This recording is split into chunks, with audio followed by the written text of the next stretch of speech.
la intrare am intrat ușor. Să-i face să-i face o grijă.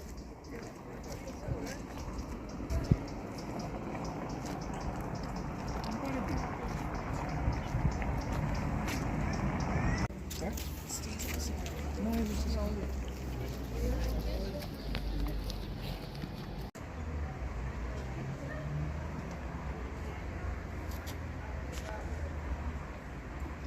Timișoara asta și au construit bresle și meșteșuguri. 14 drumuri de apărare, 15 bresle, 40 de meșteșuguri și 4 bastione de artilerie. Astăzi parcurgem 930 de metri de zid al cetății ca așa circuit și vom descoperi cele 9 drumuri de apărare din 14. Turnul croitorilor, cea mai bogată meserie, cea mai bogată piastră, partea superioară a fosiliului muniției și a armelor. A explodat la marele incendiu din 30 aprilie 1676. Se reface, cum vedem, din piatra de lut și cărămidă, pentru că piatra și cărămida egalizează în construcție, absorbe ghiuleaua. Facem cumva să fie bine, toată ziua la festival asta lui. Alt! Poftiți după Tupoșa. Descoperim istoria vestelor. Alt!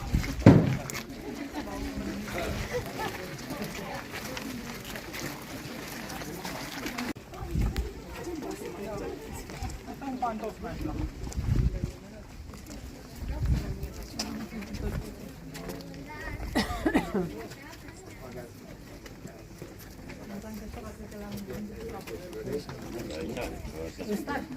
Și ați cumpără tot ce ai vechi. Cumpără tot vechi și restaurează, da. Îi dăm aia.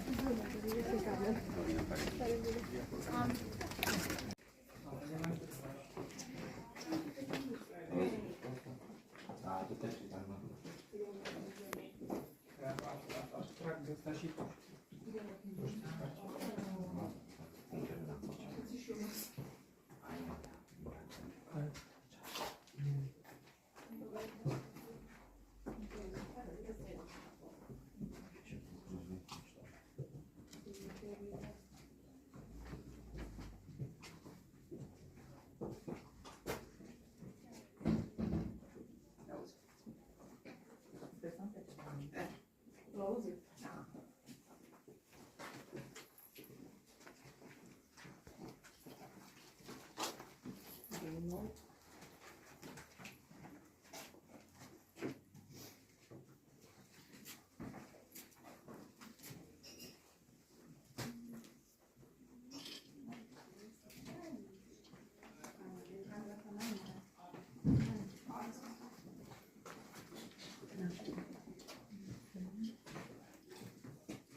De lemn sunt ușile.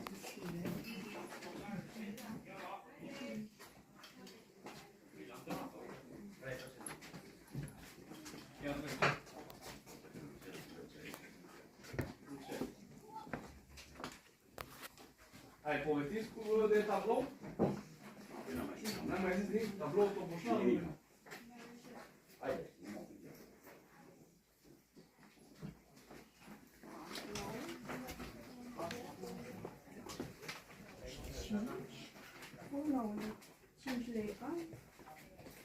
Hai, Gugi.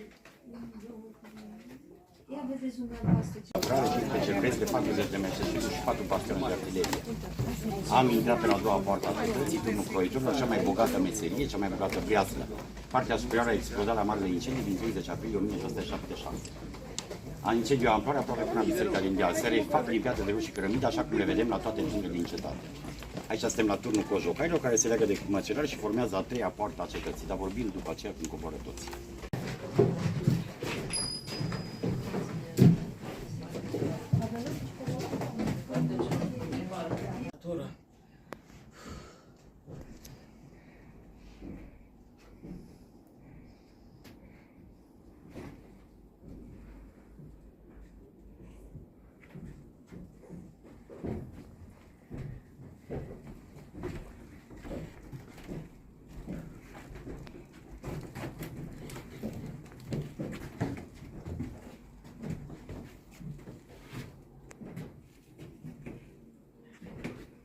Aici. Atât. Da, ustensile. Cu ce să lucra. Uite ce joc acolo. Ce lucrătură, ce? Munceau oamenii.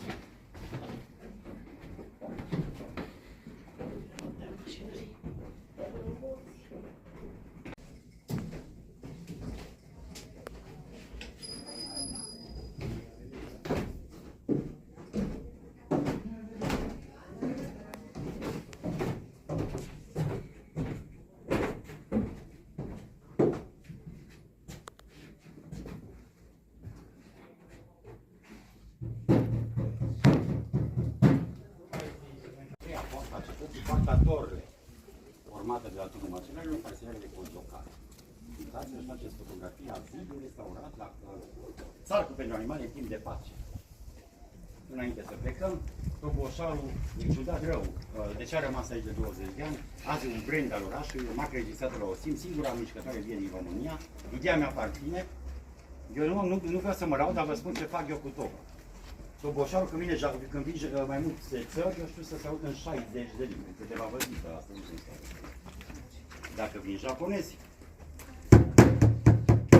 Japonia, Nihon ga suki desu. Tsugi shwara, yo koso, eirashai. Watashi wa taiko desu. Yoroshiku onegai shimasu. Seko kara minasan ni arigatou gozaimashita, konnichiwa. Dacă vin din Israel, Bruchim Abayune Sighișoara, Niftahu, Așarim Sighișoara, Shalom, Shalom, Mazal Tova Mar, Tidevari, Ahla, Sababa, tot răba. Dacă știi ebraică, ai noroc toată viața, e foarte bine asta, am zis. China, China, Wankin, Nika, Osoba, Shesheni, înseamnă mulțumesc. Coreea, Anio, Așio Sighișoara, Nonamita, Kamsamida, înseamnă mulțumesc că și-a ceartă cu voi. Kumao. España, las puertas se están abiertas para ustedes. Bienvenidos, muchas gracias, hola, he dicho. N-am greșit, știți tot. Ruska, nu mai salut. Am zis. Dar în turismul românesc, indiferent ce se întâmplă în lume, te închini turiștilor și le spui și în limba lor. Dobro пожаловать в Sighișoare, spasiba, nu za Jesu pagadi. Nu za Jesu pagadi. Danish, Danemarca, welcome în Sighișoara, țac, țac, înseamnă mulțumesc. Suedia, Norvegia, welcome în Sighișoara, tac, tac. Aplauze să ne aduc aminte, nu mai Moghior, că trăim cu maghiar și sași și suntem foarte uniți aici și sunt 300 de căsătorii mixte din 27.000 de suflete. Moghior, erezek, mogu kodion, nalung și gheșvaron, monton, ișten, hozot și gheșvaron, monton și român. Am zis. Deutschland willkommen in Schensburg, guten Tag, ich habe gesprochen. Și românește. Bine ați venit în bijuteria medievală a României, destinație care trebuie descoperită. Hai să o descoperim. Am zis.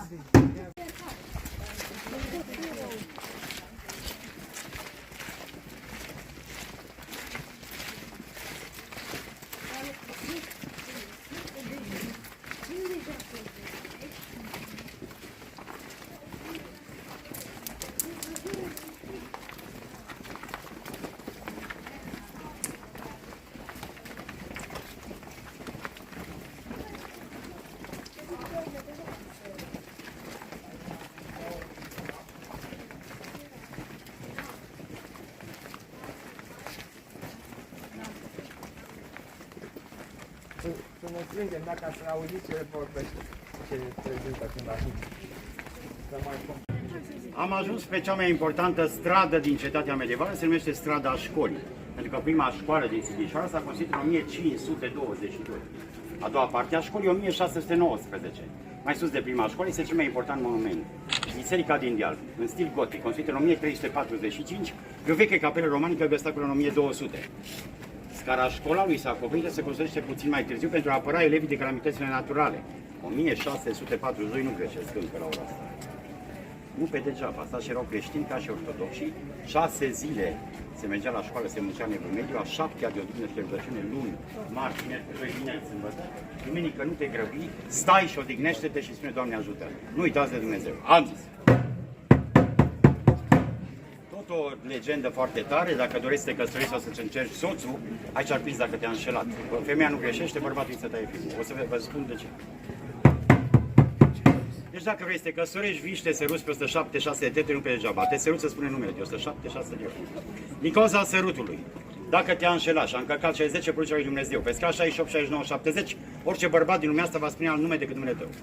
Dacă nu știi să dea replica foarte repede, am vrut să văd cum reacționezi, te cunoști mai bine, lasă-l. Dacă știi să dea această replică, păstrează-l de bărbat, se descurcă cu celelalte. Am zis. Și acum era pauza de ecologică, care v-am spus, o plantați fiecare un copac, iubiți mult păsăricile, faceți cuiburi în copaci, să vină verzele, picpărați și porumei înapoi. Noi toți iubim păsăricile care ți iubesc. Am zis. Prezintă vremea după cocoșul din vârful unui cuceaț, care pe bune barometrul cetății din 1648. Era să anunță vreme frumoasă, stă cu ciocul drept spre cetate. Când stă cu ciocul în stânga sau într-o parte, este vreme instabilă.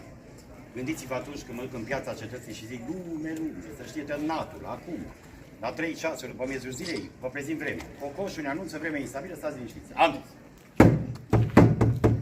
Stă cu ciocul într-o parte, nu se vede nimic, dar e tare că vă zic asta.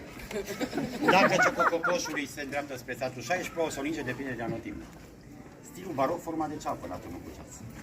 Cele 4 turnulețe de 12,5 metri fiecare simbolizează autonomia judiciară. În anul 1556 a fost sediul sfatului popular. În 30 aprilie 1676 a fost un mare incendiu de care v-am spus, cu o legendă a locului care spune că o văduvă și-a încălzit apa să spele rupele. N-a fost atentă la vânt, vântul a ajuns la placăre, placărea în orașul de jos, pe urmă în cetatea medievală, și au ars 600 de acoperișuri și case. Toate sunt făcute din piatră de lut și cărămidă. În anul 1556 a fost sediul sfatului popular la de la sfârșitul secolului al XIX-lea servește ca incita Muzeului de Istorie. Doctorul Bacon a fost întemeitorul muzeului, un muzeu de istorie în verticală din România. Dacă ne întoarcem la cel mai frumos turn, turnul Positoralilor, datează din secolul al XIV-lea, forma lui este unicat ca arhitectură medievală, pornește de la baza pătrată, continuă un pentagon cu 2 etaje, în 5 laturi, se încheie în octogon, 8 laturi, și totuși acoperișul se termină în 6 ape, 6 laturi. Se văd urmele de ghiule de la atacul din 1704 a cunuților lui Racoții și se leagă prin galeria pușcașilor de tunită băcarilor cu o singură cădere de apă. Se văd foarte bine crenelurile sau gemulețele unde apărau casa parcare evanghelică în cazul meu. Bineînțeles că la turnul cu ceas, ceasul și pădușile reprezintă zilele săptămânii. Înspre oraș, după mitologia greacă sau romană, nu este zeița Diana, Mars, Marte, miercuri ziua trebuie Mercur, joi Jupiter, vineri Venus, sâmbătă Saturn și o mică ziua de odihnă spre rugăciune, ziua Soarelui. La treia bătaia Toboșarului, la 12 noaptea se schimbă păpușa și ziua. Înspre cetate, este zeița dreptății și a justiției, care simbolizează cu cele 4 turnulețe dreptul de a condamna la moarte. Îngerul de zi și îngerul de noapte, care la 6 dimineața iese astăzi afară și anunță că începe munca. La ora 18, ca în Evul Mediu, se termină munca și se anunță că vine seara cu un înger care iese cu 2 lumânări aprinse. Nu funcționează acum, pentru că se restaurează acoperișul. Până mai la anul. Am zis. Publicitate muzeului. Am ajuns la casa Vlad Dracu, unde se refugia Vlad Dracu, tatăl Vrațepe și fiul Mircea cel Bătrân. Și a bătut moment, a ducatul de Argin Nou, s-a adunat armata împotriva turcilor. În perioada când s-a născut Vrațepeș, 1431, 1435. De aceea se presupune că s-a născut Vrațepeș. Eu presupun. După tur aveți restaurantul Casa Vlad Dracu, unde vedem ajută foarte mult, urmă pe rodoi foarte bine. Am și publicitate. Mergem la primărie. Facem o poză la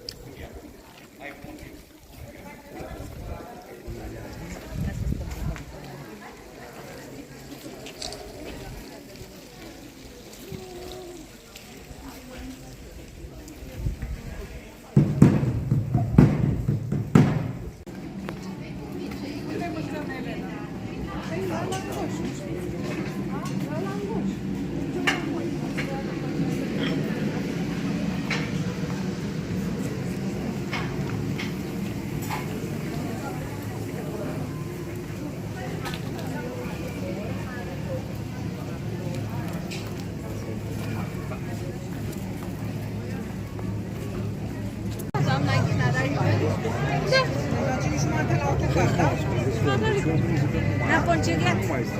Deci la ora de întâlnire, 5:30, da? Da. Ok. Mai nu duci neapărat la tarabele astea, frumoasă, la un moment.